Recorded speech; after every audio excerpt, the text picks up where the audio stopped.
ঘটনাটি কয়েকদিন আগের। একজন পিতা তার 15 বছর বয়সী কন্যাকে হত্যা করেছেন, কারণ মেয়েটা ফোনে অধিক কথা বলতো। ঘটনার দিন মেয়ের বাবা কাজ থেকে বাসায় ফিরে এসে মেয়েকে ফোনে কথা বলতে দেখলেন। পড়াশোনা না করে ফোনে কথা বলতে দেখায় মেয়েকে খুব বকাঝকা শুরু করলেন এবং মেয়েও মুখে মুখে তর্ক করা শুরু করে দিল।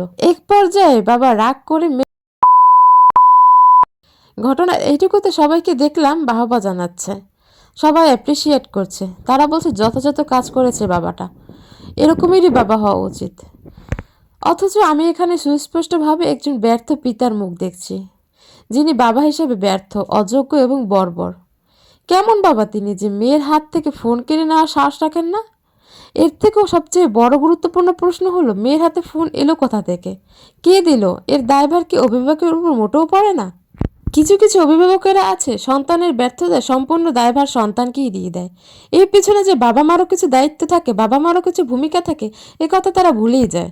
সন্তানের সাফল্য যখন বাবা মা ক্রেডিট দিতে চায়, তেমনি সন্তানের ব্যর্থতায় যে তাদের দায়ভার আছে, এ কথাটা তারা মানতেই চায় না। গত কিছুদিন আগের ঘটনা, এক মা সাংসারিক ঝামেলার জের ধরে নিজের 2 শিশুকে বিষপান করিয়ে নিজেও বিষপান করে নিলেন।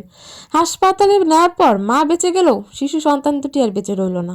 এই ঘটনার 3-4 দিন আগেও এক নারী তার কোলের শিশুকে নিয়ে নদীতে ঝাঁপ দিয়েছিলেন। তারপর তিনি বেঁচে গেলেও মারা গেল তার সন্তানটি।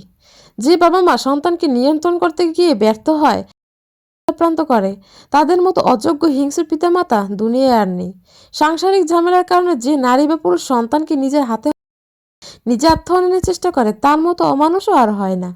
আমি অমানুষ বলছি এই জন্য, আপনার সাংসারিক জীবনে বা আপনার দাম্পত্য জীবনে কোলাহল থাকতেই পারে, তার দায় কেন আপনার সন্তানের উপর চাপিয়ে দেবেন? আপনাদের দাম্পত্য জীবনে ব্যর্থতার দায়ভার কিসের জন্য এই অবশ শিশুগুলো নিতে হবে? কিসের জন্য তারা বলি হবে? মানেই একটা ঘৃণিত অপরাধ। কারণ যাই হোক না কেন, সবই অযৌক্তিক। একটা মানুষ ব্যক্তিগতভাবে যতই খারাপ হোক না কেন, যতই মন্দ হোক না কেন, কোনো অবস্থা হবে না। যেখানে নিজের সন্তানকে অভিসম্পাত করার বিষয়ে কোরআন হাদিসে কঠোর নিষেধাজ্ঞা রয়েছে, সেখানে অবলীলায় তুচ্ছ কারণে সন্তান ভাবেন কি করে? পৃথিবী আজ এমন একটা জায়গায় দাঁড়িয়েছে যেখানে বাবা মায়ের হাতে সন্তান এবং সন্তানের হাতে বাবা মা সম্পূর্ণ অনিরাপদ। অথচ পৃথিবীর বুকে ভরসার একমাত্র আশ্রয়স্থল ছিল এই বাবা মা। সবচেয়ে ভয়ঙ্কর হলো, এদের মতো মানুষকে আবার কেউ কেউ সমর্থনও করে, যারা কারণ না শুনেই একমত, সহমত, উচিত কাজ, এমনই হওয়া দরকার মন্তব্যে ভরে যায় বাস্তব ও ভার্চুয়াল জগৎ। তাই আমি বলবো, সন্তানকে অতিরিক্ত আহ্লাদ দিয়ে মাথায় তুলে নাচবেন না, আবার অল্পতে কঠিন শাসন করে তার মন বিষিয়ে তুলবেন না। স্বামী বা শ্বশুরবাড়িতে বনিবনা না হলে ডিভোর্স দিন, তাও নিজের হাতে নিজের সন্তানকে মেরে ফেলবেন না।